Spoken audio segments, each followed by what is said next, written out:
Hello viewers, যারা class 10-এ পড়ছো আজকে তাদেরকে আমি নিয়ে চলে এসেছি ভৌত বিজ্ঞান সাজেশন। হ্যাঁ, তোমরা ঠিকই শুনেছো, তোমাদের সেকেন্ড ইউনিট টেস্ট পরীক্ষার জন্য আজকে নিয়ে চলে এসেছি ভৌত বিজ্ঞান সাজেশন। অনেকেই আমায় কমেন্টে বলেছিলে ম্যাম ফিজিক্যাল সায়েন্সের সাজেশন দিতে, তো ভালো করে তারা দেখে নাও। তার আগে কি কি চ্যাপ্টার তোমাদের সিলেবাস এবার রয়েছে। 3 নম্বর চ্যাপ্টার রাসায়নিক গণনা, রয়েছে 4 নম্বর অধ্যায় তাপের ঘটনাসমূহ, রয়েছে 6 নম্বর অধ্যায় চলতড়িৎ, রয়েছে 8.3 তড়িৎ প্রবাহ ও রাসায়নিক বিক্রিয়া, রয়েছে 8.4 পরীক্ষাগার ও রাসায়নিক শিল্পে অজৈব রসায়ন। তাহলে 8.4 বুঝতে পারলে, পরীক্ষাগার ও রাসায়নিক শিল্পে অজৈব রসায়ন তোমাদের রয়েছে। আর রয়েছে 8.5 ধাতুবিদ্যা। তো এই কটা চ্যাপ্টার তোমাদের সেকেন্ড ইউনিট টেস্ট পরীক্ষা সিলেবাসে রয়েছে বেশিরভাগ স্কুলে। তো যদি অন্য কোনো চ্যাপ্টার থেকে থাকে তো অবশ্যই আমার কমেন্টে জানিও। তো এগুলো বেশিরভাগ স্কুলে যেহেতু সিলেবাস, তাই আমি এগুলো ধরেই তোমাদের সাজেশনগুলো আজকে বলে দেবো। তো চলো দেখে নাও এক এক চ্যাপ্টার করে করে। প্রথমে দেখে নাও 3 নম্বর চ্যাপ্টার রাসায়নিক গণনা থেকে কি করবে। এখানে যে সমস্ত প্রশ্নগুলো হাইলাইট করা আছে এগুলো 1 নম্বরের জন্য পড়বে। ভরের নিত্যতা সূত্র বা সংরক্ষণ সূত্র কে আবিষ্কার করেন। 12 গ্রাম কার্বন ও 32 গ্রাম অক্সিজেনের বিক্রিয়ায় x গ্রাম CO2 উৎপন্ন হয়, x এর মান কত। তো এই ধরনের অঙ্কগুলো তোমাদের পরীক্ষাতে কিন্তু থাকছে, এগুলো ভালো করে দেখবে।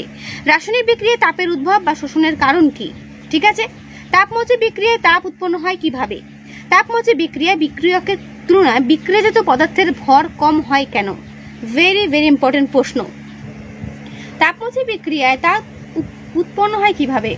তাপমোচী বিক্রিয়ায় বিক্রিয়কের তুলনায় বিক্রিয়াজাত পদার্থের ভর কম হয় কেন, এগুলো ভালো করে পড়বে, ঠিক আছে। 1 নম্বরের জন্য কিন্তু প্রতিটা প্রশ্ন এখানে গুরুত্বপূর্ণ রয়েছে, তাই এগুলো আমি আর প্রত্যেকটা পড়ছি না, যে কটা হাইলাইট করা দেখছো সে কটা ভালো করে দেখবে, ঠিক আছে। একটি গ্যাসীয় পদার্থের বাষ্প ঘনত্ব 32, এসটিপিতে ওই গ্যাসের 32 গ্রাম বা 32 গ্রামের আয়তন কত হবে। ঠিক আছে, যেভাবে ক্যালকুলেশন করে করা আছে এইভাবে কিন্তু করতে হবে, ঠিক আছে, করবে। অনেকেই হয়তো অঙ্ক দেখে ভয় পাচ্ছ, কিন্তু এই অঙ্কগুলো ভয় পাওয়ার মতো নয়, খুব সহজ অঙ্ক, ঠিক আছে। এখানে প্রত্যেকটা অঙ্কের ডিটেলস অ্যান্সার করে দেওয়া আছে, 1 লাইনের মতো অঙ্ক। তো এই অঙ্কগুলো কিন্তু প্র্যাকটিস করে যেও, ঠিক আছে। এই চ্যাপ্টার থেকে কিন্তু এই অঙ্কগুলো আসবেই, ওকে। রাসায়নিক সমীকরণ কাকে বলে। ভরের সংরক্ষণ সূত্রটি লেখো। ভর ও শক্তির মিলিত নিত্যতা সূত্রটি লেখো। 1 মোল বলতে কি বোঝায়। মোল সংখ্যা কাকে বলে। পারমাণবিক ভর বলতে কি বোঝায়। এর পুরো উত্তর এই পর্যন্ত শেষ হলো। তারপরে প্রশ্ন, গ্রাম পরমাণু বলতে কি বোঝায়, ঠিক আছে। মোলার আয়তন বলতে কি বোঝায়। মোলার ভর বলতে কি বোঝায়। C12 স্কেলে আণবিক ভরের সংজ্ঞা দাও, করবে। মৌলের পারমাণবিকতার সংজ্ঞা দাও। 7 দাগের এই অঙ্কটা করবে। এর পরের প্রশ্ন দেখে নাও, একটি পিতলের চাকতি একটি লোহার ছিদ্রের মধ্যে আটকে গেছে, পিতলের চাকতিটিকে আলগা করার উপায় কি। আয়তন প্রসারণ ঘটে কোন কোন ক্ষেত্রে, দাগানো আছে, দেখে নিও। দৈর্ঘ্য প্রসারণ গুণাঙ্ক নিচের কোন পদার্থের ক্ষেত্রে প্রযোজ্য। তারপরে প্রশ্ন, দৈর্ঘ্য প্রসারণ গুণাঙ্কের এসে একক কি। দৈর্ঘ্য প্রসারণ গুণাঙ্ক, ক্ষেত্র প্রসারণ গুণাঙ্ক ও আয়তন প্রসারণ গুণাঙ্কের মধ্যে সম্পর্কটি লেখো। আয়তন প্রসারণ গুণাঙ্ক কি। তাপ প্রয়োগে একটি দণ্ডের প্রসারণ কিসের উপর নির্ভরশীল। লোহার দৈর্ঘ্য প্রসারণ গুণাঙ্কের মান কত, করবে। একটি প্লাটিনাম তারকে সহজে কাচের দণ্ডে সিল করা যায়, কারণটা কি। উষ্ণতা বৃদ্ধিতে তরলের কি হয়। তাপে সুপরিবাহী তরলের উদাহরণ দাও। তারপরে প্রশ্ন, তাপের প্রভাবে পদার্থের প্রসারণকে কি বলে। দৈর্ঘ্য প্রসারণ শুধুমাত্র কোন পদার্থের ক্ষেত্রে প্রযোজ্য। কঠিন পদার্থের প্রসারণ গুণাঙ্কগুলোর মধ্যে কোনটির মান সর্বোচ্চ। উষ্ণতা বৃদ্ধিতে কঠিন পদার্থের বিভিন্ন কঠিন পদার্থের প্রসারণ কি একই হয়। পিতল ও লোহার মধ্যে কার দৈর্ঘ্য প্রসারণ গুণাঙ্কের মান বেশি। তাপীয় দৈর্ঘ্য প্রসারণ গুণাঙ্কের এসআই একক কি। তারপরে প্রশ্ন, কোন কঠিনের ক্ষেত্রে প্রসারণ গুণাঙ্ক এত হলে দৈর্ঘ্য প্রসারণ গুণাঙ্ক কত হবে। পিতল ও লোহার দ্বিধাদক বাক্যে উত্তপ্ত করলে বাক্যের ভিতরের দিকে কোন পাত থাকবে। এসআই পদ্ধতিতে যে কোনো প্রসারণ গুণাঙ্কের একক কি, করবে। আমি প্রত্যেকটা প্রশ্ন যেগুলো হাইলাইট করেছি সেগুলো ভালো করে করবে, তোমাদের দেখিয়ে দিচ্ছি, সব কটার পড়ে উঠতে পারছি না, যে কটা দেখতে পাচ্ছ হাইলাইট করা খুব ভালো করে এগুলো পড়বে। যেহেতু তোমাদের পরীক্ষা 40-এর মধ্যে, কিন্তু 40 হলে তোমাদের শর্ট কোশ্চেন কিন্তু বেশি থাকবে, তাই আমি যে শর্ট কোশ্চেন গুলো বলছি সেগুলো প্রতিটা শর্ট কোশ্চেন ভালো করে দেখে যেও, ঠিক আছে, দেখে নাও ভালো করে। এখান থেকে বড় প্রশ্ন করবে, গরুর গাড়ির চাকায় লোহার বের পরানো হয় কিভাবে। ভেরি ভেরি ইম্পর্টেন্ট প্রশ্ন। তারপর রেল লাইনে 2টি লাইনের জোরের মুখে ফাঁক রাখা হয় কেন। ভেরি ভেরি ইম্পর্টেন্ট প্রশ্ন করবে। ইনভার কি। কঠিন প্রসারণ ও তরলের প্রসারণের মধ্যে পার্থক্য, দেখে নাও ভালো করে। সিজিএস এই পদ্ধতিতে পদার্থের তাপ পরিবাহিতার একক লেখো, পড়বে। তাপ পরিবাহিত সিজিএস এসআই এককের মধ্যে সম্পর্ক স্থাপন করো, করবে। তারপরের প্রশ্ন, অ্যালুমিনিয়ামের তাপ পরিবাহিতাঙ্ক এত হলে এত বলতে কি বোঝায়? ঠিক আছে, আমি আর সংখ্যাটা পড়লাম না, দেখে নিও। তাপীয় রোধের একক কি? তাপীয় রোধ কাকে বলে? দেখে নাও ভালো করে। এরপরের চ্যাপ্টার চলো তড়িৎ। দেখো কি কি করব। প্রথম প্রশ্ন, পরিবাহীর মধ্য দিয়ে কে তড়িৎ পরিবহন করে? দ্বিতীয় প্রশ্ন, তড়িৎ পরিবাহী ধাতব তারে তড়িতাধানের বাহক কোনগুলো? তারপরে প্রশ্ন, তড়িৎ কয় রকমের ও কি কি? তড়িৎ আধান কয় প্রকার ও কি কি? সিজিএস পদ্ধতিতে আধানের একক কি? প্রতিটা প্রশ্ন খুব গুরুত্বপূর্ণ, কেউ স্কিপ করবে না কেউ, ঠিক আছে? এসআই পদ্ধতিতে আধানের একক কি? কুলম্ব ও ইএসসি এর মধ্যে সম্পর্ক কি? আধানের মাত্রা কি? আধানের ব্যবহারিক একক কি? কৃতকার্য তড়িৎ বিভব ও আধানের মধ্যে সম্পর্ক কি? তড়িৎ বিভব স্কেলার রাশি না ভেক্টর রাশি? সিজিএস পদ্ধতি তড়িৎ বিভবের একক কি? বিভব প্রভেদের ব্যবহারিক একক কি? ভোল্ট ও স্ট্যাট ভোল্টের মধ্যে সম্পর্ক কি? তড়িৎচালক বল মাপা হয় কিসের সাহায্যে? তড়িৎচালক বলে দুটো উৎসের নাম লেখো। বিভব পার্থক্য মাপা হয় কোন যন্ত্রের সাহায্যে? তড়িৎচালক বলের ব্যবহারিক একক কি? তড়িৎচালক বল ভেক্টর নাকি স্কেলার? পৃথিবীর বিভব কত? আধানহীন কোন বস্তুর বিভব কত? তড়িৎ কোষে কোন শক্তি কোন শক্তিতে রূপান্তরিত হয়? ঠিক আছে, করবে। কোষের তড়িৎচালক বলের মান কোষের আকৃতির উপর নির্ভর করে কি? তড়িৎ প্রবাহ মাত্রার ব্যবহারিক একক কি? তড়িৎ প্রবাহ মাত্রা মাপা হয় কোন যন্ত্রের সাহায্যে? 1 EMU সমান কত অ্যাম্পিয়ার?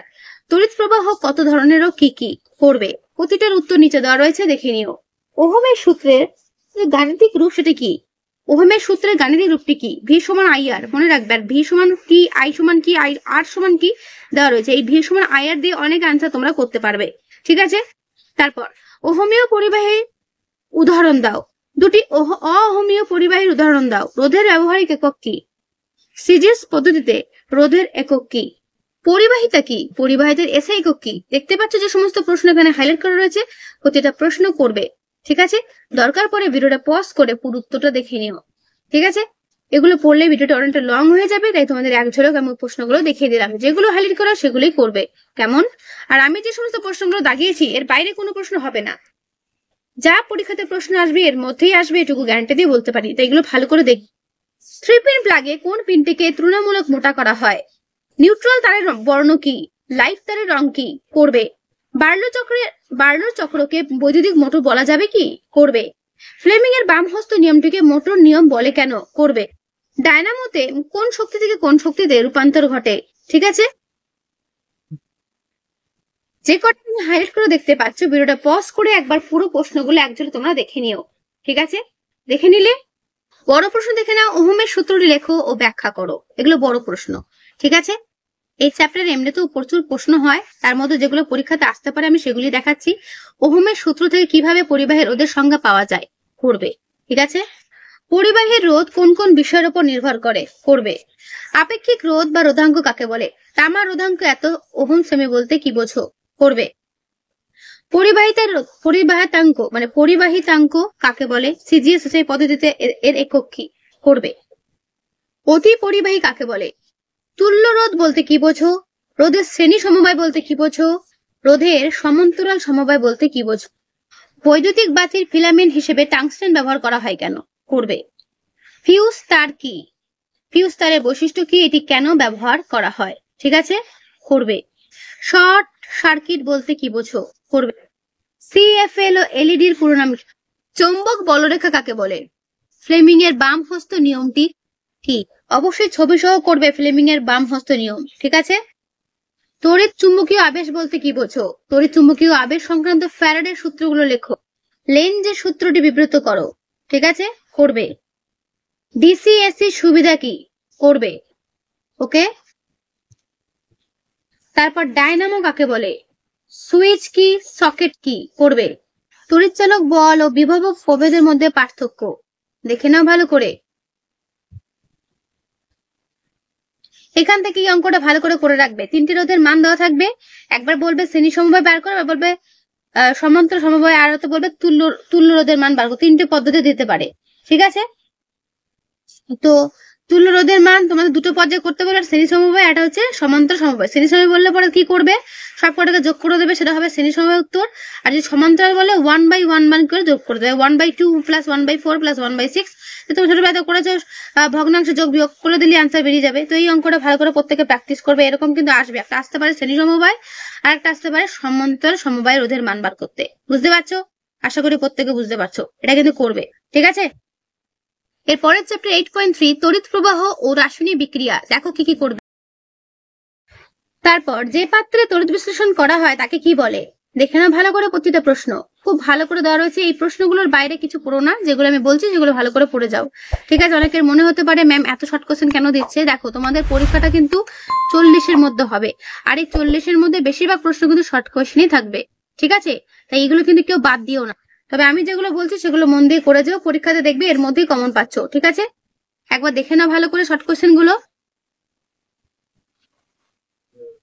দেখে না। তারপরে প্রশ্ন, অ্যালুমিনিয়াম তড়িৎ বিশ্লেষণে তড়িৎদ্বার রূপে কি ব্যবহার করা হয়। দুটি তড়িৎ বিশ্লেষ্য পদার্থের নাম, দুটি তড়িৎ অবিশ্লেষ্য পদার্থের নাম। স্বর্ণ, পারদ, খাদ্য, লবণ, এদের মধ্যে কোনটি তড়িৎ বিশ্লেষ্য করবে।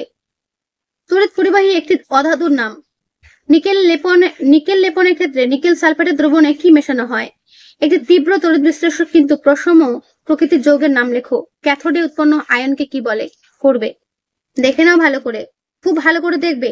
আমি যেগুলো হাইলাইট করেছি প্রতিটা প্রশ্ন তোমাদের কারো বইও লাগবে না, এই আমার ভিডিও চলাকালীন প্রশ্নগুলো পড়তে আরম্ভ করে দেবে, দেখবে এখান থেকে তোমাদের প্রশ্নের অ্যান্সার তৈরি হয়ে যাবে, ঠিক আছে। কেউ খাতায় এখন লিখতে যেও না, লিখতে গেলে কিন্তু দেরি হয়ে যাবে। এর পরের প্রশ্ন দেখে নাও, কিছু পদার্থের নাম দেওয়া থাকবে এবং বলবে যে কি তড়িৎ বিশ্লেষ্য নাকি তড়িৎ অবিশ্লেষ্য বলতে হবে, ঠিক আছে। মৃদু তড়িৎ বিশ্লেষ্য কাকে বলে, উদাহরণ দাও। তারপরে যেগুলো রয়েছে সেটা ভালো করে দেখে নাও। তড়িৎ বিশ্লেষণ কাকে বলে, করবে। ভোল্টামিটার কাকে বলে, তড়িৎ লেপন কাকে বলে, তড়িৎ লেপনের উদ্দেশ্যটাও করে নেবে, ঠিক আছে, দেখে নিলে। অ্যালুমিনিয়াম ধাতু নিষ্কাশনে তড়িৎ বিশ্লেষণ হিসেবে কি নেওয়া হয়, করবে। তারপর প্রশ্ন দেখে নাও, এগুলো আমি আর পড়ছি না, তোমরা জাস্ট একবার করে দেখে নিও, ঠিক আছে, এগুলো ভালো করে দেখবে। ধাতব পরিবাহী ও তড়িৎ বিশ্লেষণের মধ্যে পার্থক্য, করবে, ঠিক আছে। গলিত খাদ্য লবণের তড়িৎ বিশ্লেষণে ক্যাথোড ও অ্যানোডে কি কি উৎপন্ন হয় ব্যাখ্যা করো, তোমাদের নিজেদের টেক্সট বুকও পেয়ে যাবে, সেখান থেকেও করতে পারো। কপার তড়িৎদ্বারের সাহায্যে কপার সালফেটের তড়িৎ বিশ্লেষণে কি ঘটলে কি ঘটনা ঘটবে, এটাও তোমাদের নিজেদের টেক্সট বুক থেকেও করে নেবে, ঠিক আছে। বড় প্রশ্নের জন্য ইম্পর্টেন্ট। এরপরের চ্যাপ্টার 8.4 পরীক্ষাগার ও রাসায়নিক শিল্পে অজৈব রসায়ন। তো এই চ্যাপ্টার থেকে প্রথম প্রশ্ন, পরীক্ষাগারে অ্যামোনিয়া গ্যাস প্রস্তুতিতে প্রয়োজনীয় বিকারকগুলোর নাম কি কি। অ্যামোনিয়া গ্যাসের গন্ধ কেমন, অ্যামোনিয়া গ্যাস বলছে কেন, অ্যামোনিয়ার গন্ধ কেমন। অ্যামোনিয়া শুষ্ক করতে নিরোধক হিসেবে কি ব্যবহার করা হয়। অ্যামোনিয়া বায়ুর চেয়ে ভারী না হালকা। জলে অ্যামোনিয়ার দ্রাব্যতা কি। অ্যামোনিয়া জলীয় দ্রবণের প্রকৃতি কিরূপ, ঠিক আছে। অ্যামোনিয়া গ্যাস অক্সিজেনের উপস্থিতিতে জ্বালালে কি উৎপন্ন হয়, করবে। এই চ্যাপ্টার গুলো থেকে না শর্ট কোয়েশ্চেন খুব বেশি দেয়। সোডামাইডের সংকেত কি, সোডামাইড জলের সঙ্গে বিক্রিয়া করে কি উৎপন্ন করে। ফেরিক ক্লোরাইড দ্রবণে অ্যামোনিয়াম হাইড্রক্সাইড যোগ করলে কি ঘটবে, ঠিক আছে। অ্যামোনিয়া গঠিত একটি অজৈব সারের নাম লেখো। স্মেলিং সল্ট প্রস্তুত করতে কোন গ্যাস ব্যবহার করা হয়। স্মেলিং সল্ট কি। নেসলার বিকারক কি। বরফ কারখানায় ও কোল্ড স্টোরেজে শীতলীকরণের কাজে কোন গ্যাসটি ব্যবহৃত হয়, ঠিক আছে। সোডিয়াম ধাতুর সঙ্গে অ্যামোনিয়া বিক্রিয়ায় কি গ্যাস উৎপন্ন হয়, এগুলো খুব ভালো করে করবে। হেবার পদ্ধতিতে অ্যামোনিয়া প্রস্তুতির বিকারক হিসেবে কি ব্যবহার করা হয়। হেবার পদ্ধতিতে NH3 প্রস্তুতিতে কত উষ্ণতা কত চাপে বিক্রিয়াটি ঘটানো হয়। তারপরে প্রশ্ন, ইউরিয়ার সংকেত কি। ইউরিয়ার শিল্প প্রস্তুতিতে বিকারক হিসেবে কি ব্যবহার করা হয়। হাইড্রোজেন সালফাইড গ্যাস শুষ্ক করতে কি ব্যবহার করা হয়। হাইড্রোজেন সালফাইডের গন্ধ কিরকম, ঠিক আছে, করবে। লেড সালফাইডের বর্ণ কিরকম। ফেরাস সালফাইড ও লঘু সালফিউরিক অ্যাসিডের বিক্রিয়ায় কোন গ্যাস উৎপন্ন হয়। সালফিউরেটেড হাইড্রোজেনের সংকেত কি, করবে। H2S এর হিমাঙ্ক কত। H2S এর স্ফুটনাঙ্ক কত, ঠিক আছে। H2S গ্যাসটি বিজারিত হলে কোন মৌলে পরিণত হয়। উষ্ণ জলে অদ্রাব্য কিন্তু শীতল জলে দ্রাব্য এমন একটি গ্যাসের নাম। একটি বায়ু দূষক ও বিজারণধর্মী গ্যাসের নাম। বায়ুর প্রধান উপাদান দুটো কি কি। নাইট্রোজেনের সঙ্গে হাইড্রোজেনের বিক্রিয়ায় কি উৎপন্ন হয়। নাইট্রোজেন বায়ুর চেয়ে ভারী না হালকা। জলে নাইট্রোজেনের দ্রাব্যতা কিরকম। কোন শর্তে নাইট্রোজেন হাইড্রোজেনের সঙ্গে বিক্রিয়া করে। প্রতিটা প্রশ্ন যেগুলো হাইলাইট করা খুব ভালো করে করবে। নাইট্রোলিন কি, এবং এই নাইট্রোলিয়াম কি কাজে লাগে, ঠিক আছে? দেখে নিলে। উচ্চ উষ্ণতা মাপক যন্ত্র বা থার্মোমিটার প্রস্তুত করতে কোন গ্যাস ব্যবহার করা হয়? উত্তর নাইট্রোজেন, ঠিক আছে? নাইট্রোজেনের হাইড্রাসিড কোনটি? ওকে, নাইট্রোজেন গঠিত একটি ক্ষারের নাম। এসটিপিতে নাইট্রোজেনের ঘনত্ব কত? অ্যালুমিনিয়াম নাইট্রাইডের সংকেত কি? করবে। হেবার পদ্ধতিতে অ্যামোনিয়া উৎপাদনে কি পরিমাণ তাপ মুক্ত হয়? বায়ুমণ্ডলে নাইট্রোজেনের ওজনগত পরিমাণ কত? প্রডিউসার গ্যাসের উপাদানগুলো কি কি? নাইট্রোজেন আবিষ্কারক কে? তোমরা প্রত্যেকেই জানো। বজ্রপাতের ফলে কোন অ্যাসিড উৎপন্ন হয়? ক্যালসিয়াম নাইট্রাইডে জল দিলে কোন পদার্থ উৎপন্ন হয়? নাইট্রোজেন গঠিত একটি অজৈব সারের নাম লেখো। নাইট্রোজেনের আইসোটোপ গুলো কি কি? ঠিক আছে। ওলিয়ামের সংকেত কি? একটি কালাজ্বরের ওষুধের নাম লেখো যা প্রস্তুতে ইউরিয়া ব্যবহার করা হয়। যে কটা প্রশ্ন আমি হাইলাইট করে তোমাদের সামনে তুলে ধরছি, প্রতিটা প্রশ্ন ভালো করে পড়ে যাবে। দেখে নিলে, দেখে নাও ভালো করে। ধূমায়মান নাইট্রিক অ্যাসিড কি? করবে। ধূমায়মান সালফিউরিক অ্যাসিড কি? ঠিক আছে। বলয় পরীক্ষায় কোন অ্যাসিড শনাক্ত করা হয়? এর পরের চ্যাপ্টার 8.5 ধাতুবিদ্যা। তো দেখো, অ্যালুমিনিয়াম একটি প্রধান আকরিকের নাম, জিঙ্কের একটি প্রধান আকরিকের নাম ও সংকেত, আয়রনের একটি প্রধান আকরিকের নাম ও সংকেত, কপারের একটি প্রধান আকরিকের নাম ও সংকেত। এগুলো ভালো করে করবে। একটি পারদ সংকরের উদাহরণ দাও।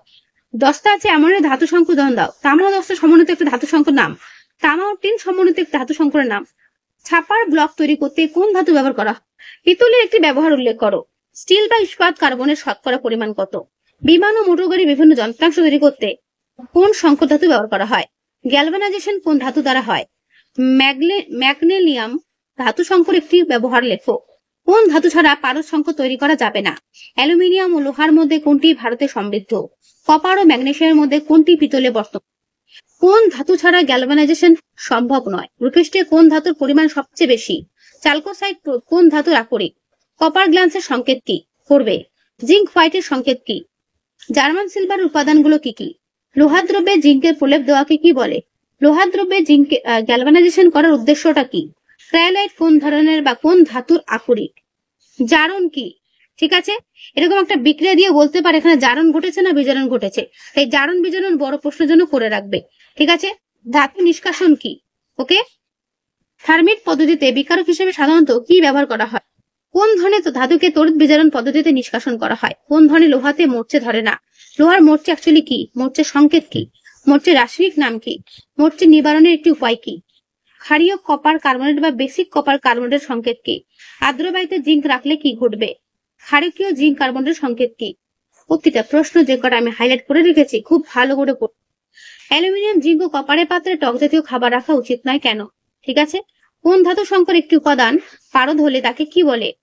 কাঁসার উপাদানগুলোর নাম কি? ক্যালামাইন কোন ধাতুর আকরিক?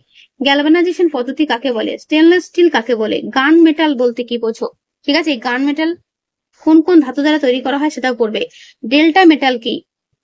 খনিজ মল কি? ফেলসপার কোন ধাতুর খনিজ? কপারকে মুদ্রা ধাতু বলে কেন? কোন আকরিক থেকে তামা নিষ্কাশন করা হয়? কোন আকরিক থেকে লোহা নিষ্কাশন করা হয়? করবে। অ্যালনিকো কি? নাইক্রোম কি? ঠিক আছে। দেখে নিলে ভালো করে, এগুলো করবে। স্পাইস জেল কি? লোহায় মরচে ধরা তড়িৎ রাসায়নিক মতবাদ কে প্রচার করেন? গুপ্তযুগে তৈরি কোন লোহার স্তম্ভ এখনো মরিচাহীন অবস্থায় আছে? পিতলের কোন উপাদানটির শতকরা পরিমাণ বেশি? অ্যালুমিনিয়ামের একটি ব্যবহার লেখো। জিঙ্কের একটি ব্যবহার লেখো। কপার একটি ব্যবহার লেখো। করবে। বড় প্রশ্ন করবে। জারণ বিজারণ একই সঙ্গে ঘটে। উদাহরণ সহ ব্যাখ্যা করো। দেখে নাও পুরো উত্তর। বইটা আস্তে আস্তে সরিয়ে তোমাদের পুরো উত্তর দেখাচ্ছি। আমি বলবো এর অ্যান্সারটা তোমাদের নিজের টেক্সট বুক থেকে করো। ঠিক আছে। টেক্সট বুকে কিন্তু অ্যান্সারটা সুন্দর করে ডিটেলসে পেয়ে যাবে। ওকে।